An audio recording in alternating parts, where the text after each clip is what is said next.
اور آپ کے سامنے ان کی نصائح، ان کی نصیحت، ان کی بات و کتابت پیش کرنے کے لیے میں اسٹیج پر ایک ایسے مقرر، ایک ایسے خطیب اور ایک ایسے مرتب کو دعوت اسٹیج دے رہا ہوں کہ جو آپ کے سامنے تشریف لائیں اور جو ہمارے جامعہ عربیہ ارشاد العلوم کلی بازار کے عظیم استاد ہیں۔ میں گزارش کرتا ہوں کہ حضرت مولانا شاکر صاحب قاسمی دامت برکاتہ العالیہ تشریف لائیں اور آپ کے سامنے، ہمارے سامنے ان کی نصائح پیش فرمائیں۔ حضرت قاری صاحب۔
کرام، بزرگان دین، بالخصوص رونق اسٹیج حضرات علماء کرام، پردہ نشین خواتین، میری مائیں اور بہنیں، نہایت ادب و احترام کے ساتھ بارگاہ رسالت مآب صلی اللہ علیہ وسلم میں درود شریف کا نذرانہ پیش کریں۔ اللہم صلی علی محمد وعلی آل محمد کما صلیت علی ابراہیم وعلی آل ابراہیم انک حمید مجید۔ جب سر میں ہوائیں طاعت تھیں، سر سبز شجر اسلام کا تھا۔ جب سر میں ہوائیں طاعت تھیں، سر سبز شجر اسلام کا تھا۔ جب سرسر عصیاں چلنے لگیں، ان پیڑوں نے پھلنا چھوڑ دیا۔ اللہ کی راہ اب بھی کھلی، آثار و نشاں سب قائم ہیں۔ اللہ کے بندوں نے لیکن اس راہ پہ چلنا چھوڑ دیا۔ محترم حضرات، یہ مہینہ سن ہجری کے لحاظ سے یہ مہینہ ربیع الاول کا مہینہ کہلاتا ہے۔ جب ربیع الاول کا مہینہ شروع ہوتا ہے تو صرف ہمارے شہر ہی میں نہیں، صرف ہمارے ملک کے اندر ہی نہیں،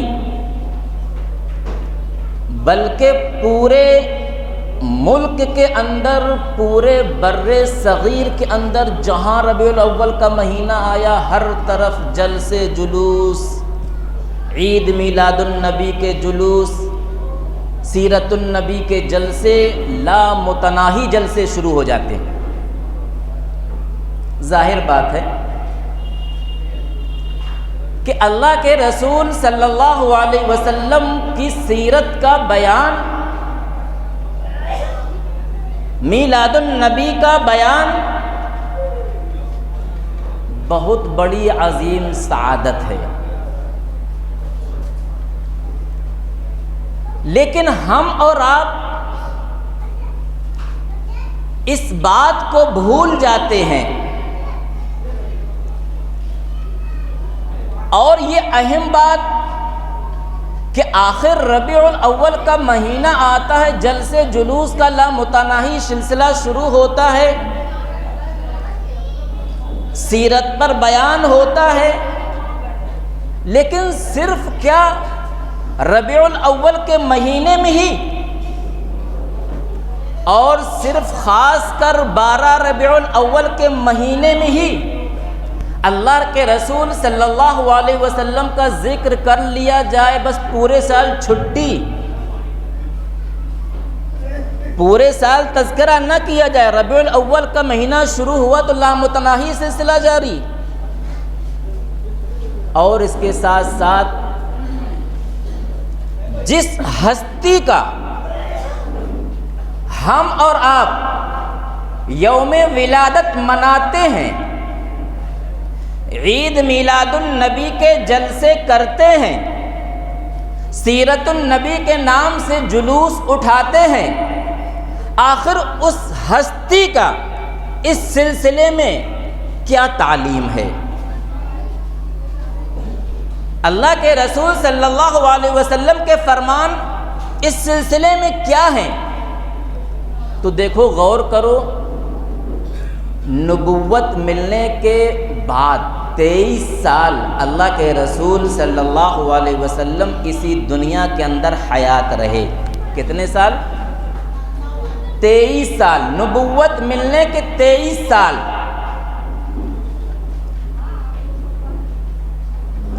ہر سال ربیع الاول کا مہینہ آتا تھا اللہ کے رسول صلی اللہ علیہ وسلم کی زندگی میں، لیکن ہمیں دیکھنا یہ کہ اللہ کے رسول صلی اللہ علیہ وسلم نے کہیں صحابہ کرام کو یہ تعلیم دی کہ دیکھو دیکھو ربیع الاول کا مہینہ آیا، 12 ربیع الاول کا دن آ گیا، ہماری ولادت کا دن ہے، تم لوگ جشن مناؤ، یوم ولادت مناؤ، جنم دن مناؤ، برتھ ڈے کے نام سے پروگرام کرو، سیرت النبی کے جلسے سجاؤ۔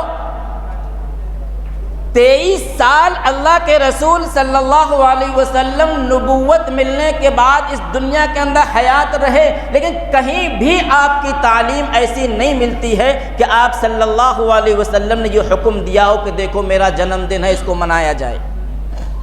اور آگے سنیے، اللہ کے رسول صلی اللہ علیہ وسلم کے اس دنیا سے رحلت فرمانے کے بعد تقریباً 1.25 لاکھ صحابہ کرام رضوان اللہ تعالی علیہم اجمعین یہاں تھے دنیا کے اندر، اور ہر صحابی ایسا صحابی تھا، ایسا عاشق رسول تھا کہ ایک سانس پر اپنی جان نچھاور کر دیتا تھا اللہ کے رسول صلی اللہ علیہ وسلم پر۔ لیکن کسی صحابی سے یہ بات ثابت نہیں ہے کہ آپ کے جنم دن پر، آپ کے یوم پیدائش پر جھنڈیاں لگائی ہوں، گلیوں کو سجایا ہو، جشن چراغاں کیا ہو، اپنے گھروں میں موم بتیاں لگائی ہوں۔ کسی صحابی سے یہ بات ثابت نہیں ہے۔ تو پھر آخر ہمارے ماحول و معاشرہ کے اندر یہ کہاں سے آیا کہ جھنڈیاں لگائی جائیں، جشن چراغاں کیا جائے؟ یہ چیز ہمارے یہاں آئی ہے عیسائیوں سے، عیسائیوں سے۔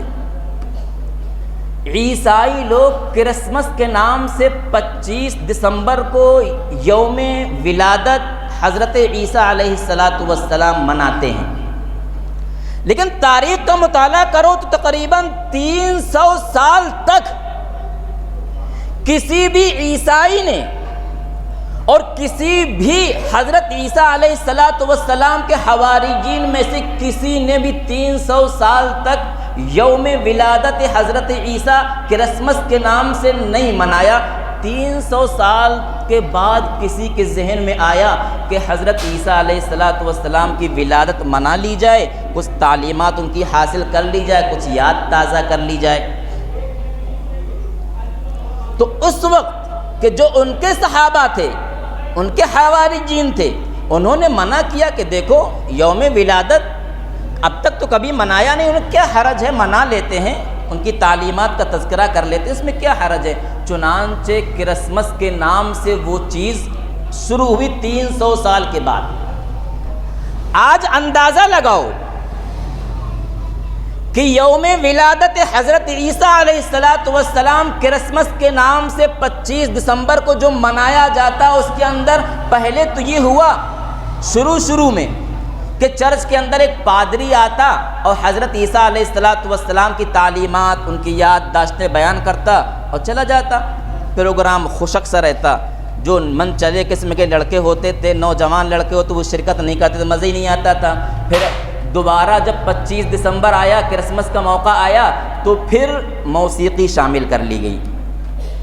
پھر دیکھا کہ بہت سے لوگ نہیں جڑ رہے ہیں، پھر گانے وغیرہ شامل کر لیے گئے۔ پھر کرسمس کا موقع آیا، 25 دسمبر آئی، تو اس میں کچھ تماشے، کھیل کود سب شامل کر لیے۔ آج غور کرو کہ جب کرسمس کا موقع آتا ہے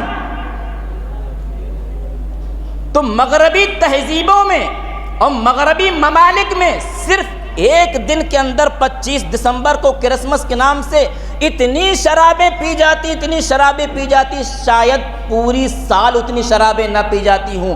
صرف ایک دن کے اندر 25 دسمبر کو کرسمس ڈے کے موقع پر گویا کہ عورتوں کی اتنی عصمت دری ہوتی شاید پوری سال نہ ہوتی ہو، اتنے حوادثات ہوتے کہ شاید پورے سال نہ ہوتے ہوں۔ اور یہ سب کس کے نام پہ ہو رہا؟ عیسیٰ علیہ السلام کی یوم ولادت کے نام پر یہ سب کچھ ہو رہا۔ کسی بادشاہ کے ذہن میں آیا کہ جب عیسائی کرسمس کے نام سے یوم ولادت عیسیٰ مناتے ہیں تو ہم بھی یوم ولادت رسول منانا شروع کر دیں۔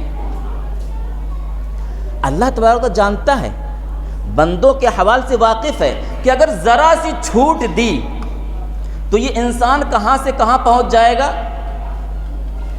اللہ نے مزاج پہچانتا ہے مسلمانوں کا، اور انسانوں کا اللہ مزاج جانتا ہے، اس نے ڈھیل نہیں دی۔ لیکن یہ اللہ کے رسول صلی اللہ علیہ وسلم کی ذات اقدس کا معجزہ ہے کہ 1450 سال گزر گئے، وہ نوبت نہیں آئی ہے جو یوم کرسمس ڈے کے موقع پر ہو رہی ہے۔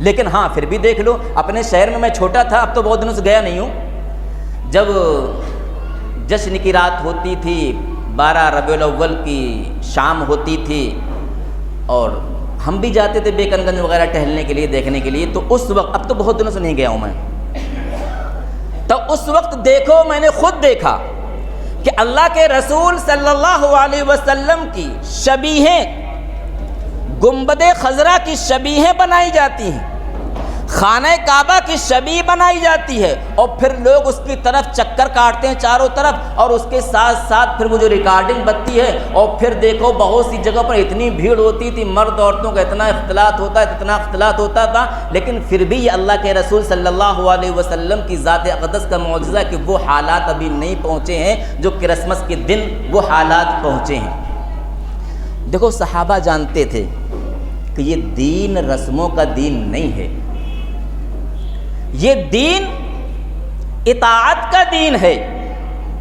دیکھو ہر صحابی کے اندر جھنڈیاں ہو نہ ہو، کسی صحابی نے جھنڈی نہیں لگائی، صحابیوں کے اندر کسی صحابی سے یہ ثبوت نہیں کہ جشن چراغاں کیا، ہاں لیکن ایک چیز ملتی ہے کہ سیرت طیبہ ان کے دل و جگر میں بسی ہوئی تھی۔ صحابہ جانتے تھے کہ اللہ کے رسول صلی اللہ علیہ وسلم جو پیدا ہوئے نا، اپنا جنم دن منوانے کے لیے پیدا نہیں ہوئے ہیں، تعریفیں، قصیدے، نعت خوانی پڑھوانے کے لیے پیدا نہیں ہوئے۔ اگر یہی مقصد ہوتا تو کفار قریش نے آپ صلی اللہ علیہ وسلم سے کہا تھا، اے محمد عربی، اگر دعوی نبوت سے تمہاری منشا یہی ہے کہ ہم آپ کو سردار تسلیم کر لیں تو سردار تسلیم کیے لیتے ہیں، آپ کے دعوی نبوت سے یہی منشا ہے کہ ہم آپ کے قدموں پر پاور دولت کی ضرورت ہے تو آپ کے قدموں پر دولت کے ڈھیر انبار لگا دیتے ہیں۔ اگر دعوی نبوت سے یہی منشا ہے کسی حسین جمیل سے شادی کرنا تو ہم یہ کام بھی کرائے دیتے ہیں۔ لیکن کیا فرمایا تھا اللہ کے رسول صلی اللہ علیہ وسلم نے؟ اگر یہ کفار قریش میرے داہنے ہاتھ میں سورج اور بائیں ہاتھ میں چاند لا کر رکھ دیں تبھی میں یہ کام کو چھوڑ نہیں سکتا۔ تو صحابہ جانتے تھے کہ اتباع کے لیے اللہ کے رسول صلی اللہ علیہ وسلم کی ولادت ہوئی ہے، اتباع۔ دیکھو صحابہ اکرام کے ہر صحابی کے درمیان اتباع تھی۔ ایک مرتبہ اللہ کے رسول صلی اللہ علیہ وسلم مسجد نبوی میں خطبہ دے رہے تھے، اور جب مسجد نبوی میں خطبہ دے رہے تھے تو جیسے مسجد کنارے دیکھا ہوگا جمعے میں لوگ بھیڑ لگا لیتے ہیں، حالانکہ ذہن منتشر ہوتا ہے جب لوگ کھڑے ہوتے ہیں بھیڑ لگا لیتے ہیں، تو اللہ کے رسول صلی اللہ علیہ وسلم نے دیکھا کہ مسجد نبوی کے کنارے کنارے لوگ کھڑے ہیں تو فرمایا بیٹھ جاؤ۔ عبداللہ ابن مسعود رضی اللہ تعالیٰ عنہ ابھی مسجد کے باہر تھے، اندر نہیں آئے، تو وضو کر کے آ رہے تھے، اور جیسی آواز پڑی بیٹھ جاؤ وہیں بیٹھ گئے۔ تو اللہ کے رسول صلی اللہ علیہ وسلم سے نماز کے بعد ملاقات ہوئی، کہا وہاں کیوں بیٹھ گئے؟ میں نے تو آپ سے نہیں کہا تھا۔ کہنے لگے آقا کی آواز کانوں سے ٹکرائے بیٹھ جاؤ، پھر میری جرت کہ میں کھڑا رہوں؟ یہ تھے عاشق رسول، یہ تھی اتباع۔ حضرت ابو دجانہ رضی اللہ تعالیٰ عنہ جنگ کے میدان میں، جنگ احد میں دیکھا کہ اللہ کے رسول صلی اللہ علیہ وسلم کی طرف تیروں کی بارش ہو رہی ہے، تو آئے آقا کے سامنے۔ اگر سینے پر تیروں کا وار لیتے ہیں تو محمد عربی صلی اللہ علیہ وسلم کی طرف پیٹھ ہو جاتی، یہ بھی گوارا نہ کیا، آقا کی طرف چہرہ کیا اور کفار قریش کی طرف پیٹھ کیا اور تیروں کے وار اپنی پیٹھ پہ لیتے، یہ گوارا نہ کیا کہ جنگ کے اندر بھی بے ادبی ہو جائے۔ یہ ہے عاشق رسول، یہ ہے اتباع۔ حضرت حذیفہ بن یمان رضی اللہ تعالیٰ بہت بڑے رازدار صحابی ہیں۔ جب جنگ فتح کرنے کے لیے اور کسرا میں حملہ کرنے کے لیے، ایران کو فتح کرنے کے لیے جب گئے تو جب مذاکرات کے لیے اندر گئے، ربیع بن عامر رضی اللہ تعالیٰ عنہ، حذیفہ بن یمان رضی اللہ تعالیٰ عنہ جب اندر گئے تو تواضع کے طور پر پہلے کھانا لگایا گیا۔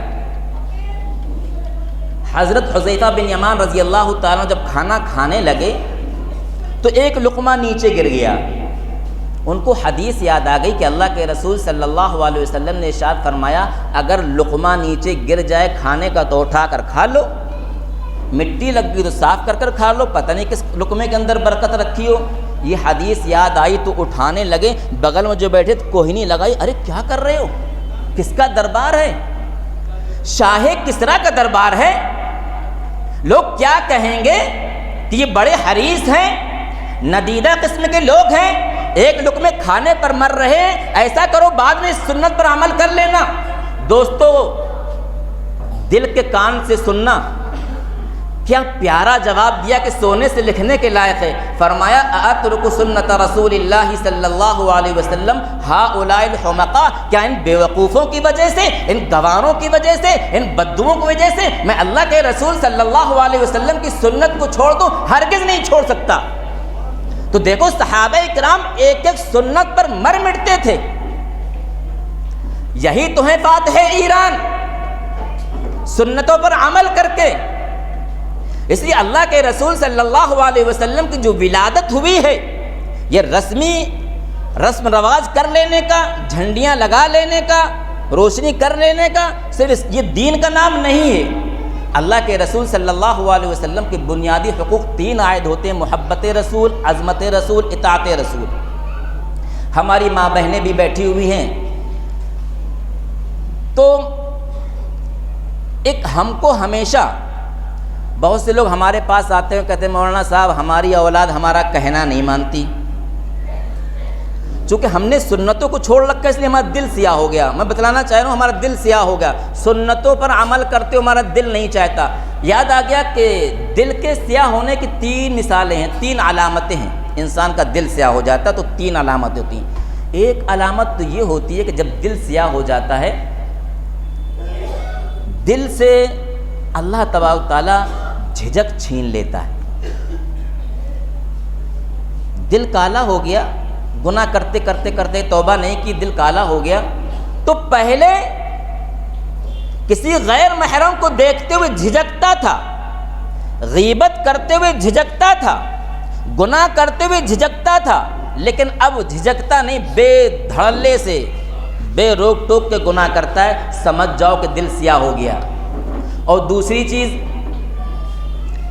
چیز یہ ہے کہ اس انسان سے نیکی کی طلب چھین لی جاتی ہے۔ دل نہیں چاہتا، نماز پڑھنے کا پہلے دل چاہتا تھا، اوابین پڑھنے، اشراق پڑھنے، اب دل نہیں چاہتا ہے، تو سمجھ جاؤ دل سیاہ ہو گیا۔ اور تیسری، اس کو نصیحت اچھی نہیں لگتی۔ اگر استاذ اپنے شاگرد کے، باپ اپنے بیٹے سے کہے دیکھو بیٹا یہ کام نہیں کرنا، تو اس کو نصیحت بری لگتی ہے، اور یہ نہیں سوچے کیا سمجھے، سوچتا اچھا میری بہن نے کہی ہوگی، میری ماں نے، کہ ان سے لڑتا ہے۔ اس لیے میں بہنوں کو یہ نصیحت کروں گا۔ اور ہاں، میں یہ سنانا چاہ رہا تھا واقعہ کہ ایک صاحب میرے پاس آئے اور کہنے لگے کہ مولانا صاحب تعویذ بنا دو ایسا کہ ہماری اولاد ہماری فرما بردار ہو جائے۔ اور ایک صاحب نے آ کر ہم سے پوچھا بھی کہ یہ بتاؤ کہ مردوں کے حقوق عورتوں پر کیا کیا ہیں، یعنی عورتوں پر مردوں کے حقوق کیا کیا ہیں۔ ہر انسان یہ پوچھتا ہے کہ میرے حقوق فلاں پر کیا ہیں۔ استاد جاننا چاہتا ہے کہ طالب علموں پر میرے حقوق کیا ہیں، حکومت جاننا چاہتی کہ میرے حقوق رعایا پر کیا ہے، لیکن یہ نہیں جاننا چاہتا کہ فلاں کے حقوق میرے۔ تو ہم نے اس شخص کو جواب دیا، ہم نے کہ آپ نے یہ کیوں نہیں پوچھا کہ میرے اوپر، میرے لیے شوہر کے اوپر کیا کیا حق ہے۔ تو حقوق، گھر کے اندر امن شانتی اور امن اسی وقت ہو سکتا ہے جب دونوں طرف سے حقوق ادا کیے جائیں۔ شوہر پر جو بیوی کے حقوق ہیں وہ ادا کیے جائیں، اور بیوی کے ذمے جو شوہر کے حقوق ہیں وہ ادا کیے جائیں، تبھی گھر کا ماحول و معاشرہ بہترین بن سکتا ہے۔ تو سب سے پہلے اپنے اولادوں کو 3 باتوں کی نصیحت کریں۔ اگر ہماری ماں بہنوں نے 3 باتوں پر عمل کر لیا، 3 نصیحتیں کر دیں، تو گویا کہ انہوں نے پوری ذمہ داری حق ادا کر دیا تربیت کا۔ نمبر 1، سب سے پہلے اپنی اولاد کو یہ تنبیہ کریں، دیکھو بیٹا ہمیشہ تمہیں سچ بولنا ہے، جھوٹ نہیں بولنا ہے۔ ہر چیز ہمیں گوارا ہوگی، ہم تمہاری ہر خواہش پوری کریں گے، کپڑے بنوائیں گے، تمہاری ہر تمنا پوری کریں گے، لیکن دیکھو بیٹے جھوٹ نہ بولنا۔ اور دوسری نصیحت یہ کریں اپنے بیٹوں سے کہ دیکھو بیٹے کبھی نماز نہ چھوڑنا۔ اور بتلا دوں، یہ بیٹوں کو نصیحت اسی وقت کام آ سکتی ہے جب ہماری کتاب زندگی اچھی ہو۔ ہم تو نماز پڑھتے نہیں، ہمارے پاس فون آیا اور بیٹوں کو پکڑا دیا، کہہ دو ابا نہیں ہے، کہہ دو ابا باہر گئے، یا کہہ دو موبائل چارجنگ پر لگا ہے۔ دیکھو جب باپ خود جھوٹ بولے گا تو بچہ کبھی بھی، یا وہ فائدہ جو ہونا چاہیے نصیحت کا، وہ فائدہ پورا مکمل نہیں ہو پائے گا جب تک خود انسان اس پر عمل نہ کرے۔ ماں باپ خود تو نماز پڑھتے نہیں اور فجر میں جگائے بیٹوں کو دیکھو نماز پڑھو، شاید وہ تاثیر نہ ہو۔ آج ہم اور آپ، ہماری ماں بہنیں، ہمارے یہ بچے نوجوان فجر کے ٹائم سویا کرتے ہیں۔ ایک حدیث یاد آ گئی، بخاری کی حدیث، میں ناراض نہیں ہو رہا ہوں، دیکھو کون ناراض ہو رہا، شاید یہ بات کوئی دوسرا سناتے ہوئے شرمائے، لیکن میں وہ بات سنائے دے رہا ہوں۔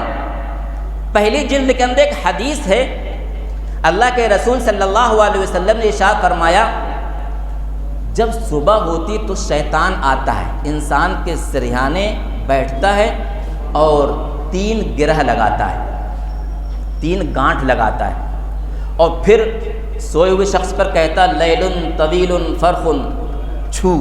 وہ بھی دم کرنا جانتا ہے، نالائق وہ بھی دم کرتا ہے، لیکن وہ بے ایمانی کا دم کرتا ہے۔ تو جب بندہ صبح ہوتی ہے، فجر کا ٹائم شروع ہوتا ہے، تو شیطان آتا ہے، سریانے 3 گرہ لگاتا ہے، اور کہتا فرخ طویل چھو، فرخ طویل لیل طویل فرخ چھو، 3 لگاتا گرا۔ اگر انسان نے وضو کر لی، استيقظ بیدار ہو گیا، 1 گرا کھل گئی۔ اگر وضو بھی کر لیا، دوسری گرا کھل گئی۔ اور اگر اس نے فجر کی نماز پڑھ لی تو تیسری گرا بھی کھل گئی۔ پھر فرمایا ایسا انسان چاق چوبند، چست پھرتیلا، گویا کہ نہایت خوش خرم۔ اور پھر فرمایا کہ اگر کوئی شخص نماز نہیں پڑھتا، اٹھا نہیں، چاہیے تو یہ تھا کہ اذان ہو فجر کی، انسان مصلی پر بیٹھا ہو، تہجد سے فارغ ہو چکا ہو، فجر کا انتظار کر رہا ہو، لیکن اگر وہ سو کر اٹھا نہیں، پھر شیطان آتا ہے اور کہتا اچھا میرا پتر سو رہا ہے، میرا بیٹا سو رہا ہے۔ تو میں بات بتلانا چاہتا ہوں، اللہ کے رسول نے فرمایا وہ اپنا ذکر اس کے کان میں دے کر پیشاب کرتا ہے اور کہتا دن بھر چاٹتا رہے۔ تو جو شخص فجر کی نماز نہیں پڑھتا، اٹھتا نہیں ہے، نماز کی لاپرواہی برتتا ہے، تو اس کے کان میں شیطان پیشاب کرتا ہے اور کہتا دن بھر چاٹتا رہے۔ اندازہ لگاؤ کہ اگر بلی منہ دیتی نا تو ہم لوگ کہتے ہائے ہائے ہائے میں ناپاک ہو گیا، نماز نہیں ہوگی۔ مچھر مکھی منہ میں بیٹھ گیا تو کہتے ہاں یہ دشمن ہمارا۔ لیکن شیطان جس کے بارے میں اللہ فرما رہا ہے انہ لکم عدو مبین، وہ ہمارا کھلم کھلا دشمن ہے، لیکن ہم اس کی اطاعت کریں، نماز نہیں پڑھ رہے، اور پھر دن بھر گویا کہ وہ سست، کاہل، لاپرواہ، کوئی کام نہیں کرتا، کوئی کام ہوتا ہی نہیں۔ اور تیسری نصیحت خدمت۔ اس لیے بچوں کو چاہے خدمت ماں باپ کی ہو، والدین کی ہو، پڑوسیوں کو اس کو تعلیم دے کہ دیکھو خدمت کرو۔ ایک واقعہ اور یاد آ گیا، چھوٹا سا میں بات ختم کرتا ہوں چونکہ لوگوں نظریں اٹھ رہی میں سمجھ رہا ہوں، اب اور مقرر شاید آ گئے ہیں، تو ایک واقعہ اور یاد آ گیا، روزی پہ، رزق پہ ہمارا و آپ کا وہ اعتماد و بھروسہ نہیں ہے، اللہ کے رزاق ہے۔ اپنے پڑوسی ملک کے اندر ایک چرسی تھا، چرسی، تو اس نے ایک شخص سے کہا یار مجھے چرس کے پیسے دے دے۔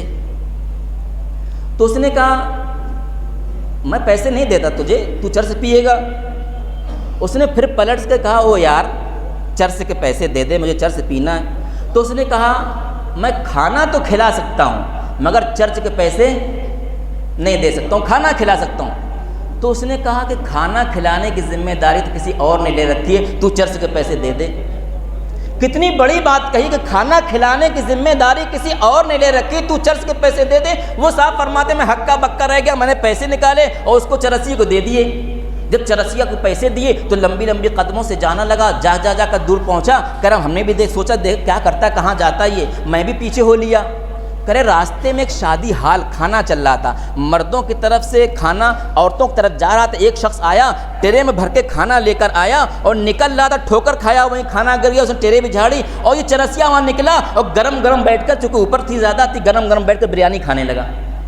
تو وہ صاحب فرماتے میں دور کھڑا دیکھ رہا تھا، اس کی مجھ پر نظر پڑی تو اس نے کہا کہ کھلاتا تو روز تھا برتن میں مگر آج کل انبن چل رہی ہے، کھلاتا تو روز وہ برتن میں تھا مگر آج کل اس سے انبن چل رہی۔ تو غور کرو وہ ذات، وہ اللہ جو ہمیں آپ کو میسر ہوئی، وہ ذات اس نے ہر چیز سے نواز رکھا ہے۔